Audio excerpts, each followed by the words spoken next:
Happy Thursday. We spent the first 3 days of the week talking to dads. Today, want to move on, and we're gonna talk about dads. We're gonna talk about our fathers, and I want to lay down a challenge to those of you who have an opportunity to talk with your father. Some of us do not. My father's passed away, and so some of us do not have that opportunity. But if you have that opportunity, I want to encourage you to do something today. I want to encourage you to reach out to your father. So immediately before the Colossians 3:21 verse we've been looking at, it's telling fathers not to frustrate their children. We have, that's 3:23, we have 3:21, which says, children, obey your parents in the Lord.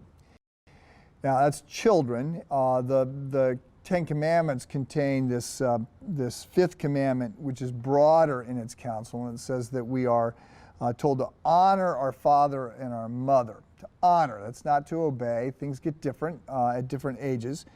But I want to encourage you to think about ways that you might honor your father or your mother. Again, the passage, I'm thinking about dads because we've been thinking about dads this week.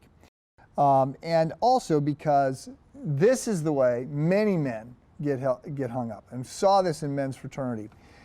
So we talk about wounds, and the first wounds that we talk about are the father wound and the need to process that. And I'm particularly dialed in on this because this was clearly my issue.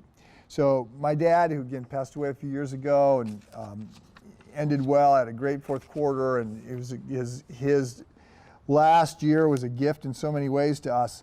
But I didn't always have a good relationship with him. And he pushed me in ways that I did not understand or appreciate. His childhood had been very hard, and he wanted better for us. And part of the way that, part of the ways he was going to ensure that was to make sure that, we excelled. And so he had very high expectations and demanded a lot from us, and he was very short on affirmation. And that shaped me in ways, I guess, good and bad. But into my 30s, I was very frustrated and quite bitter about my inability to ever be good enough. I didn't really understand this, just to be clear, but I started to see it later on. Others saw it much more clearly than I could see it in myself. So it meant processing this meant taking some risks and working through this. But that's what I did, and I want to tell you about this one guy who showed up at men's fraternity, heard the talk on, reaching out to your dad, trying to reconcile with your dad if you're estranged.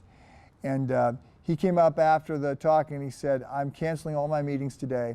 I'm going to the airport. I'm going to fly and see my dad, and I'm going to tell him that he has to tell me that he loves me. So, okay, well, let's pray about that. And off he went. And he had just a remarkable interchange with his dad. Can't promise that it will always work well, but it was pride and fear on both of their parts that had sort of kept them from talking to each other for years. And they decided that they were going to clean that stuff up, and they did. And that was powerful.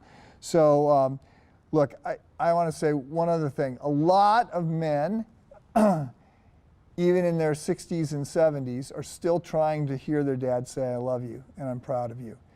When we were first promoting men's fraternity, was arguing, you need to come to this meeting, it's going to be at 6 o'clock in the morning on Friday. And an older gentleman came up to me and he said, 6 o'clock in the morning, I'm not coming to your meeting.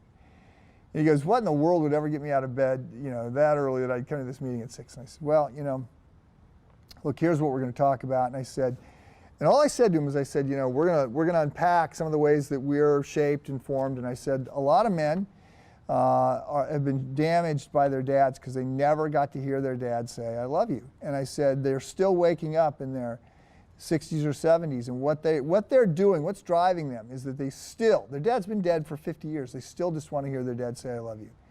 And this guy looked at me for about 10 seconds, and then he just burst out sobbing. And he was sobbing. He wasn't just crying, he was sobbing.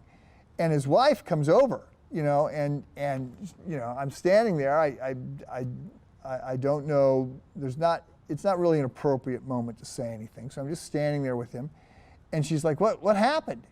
And I told her, and she looks at me and she goes, okay, well, I'll take him home. I mean, in other words, yeah, this was there. So he got involved.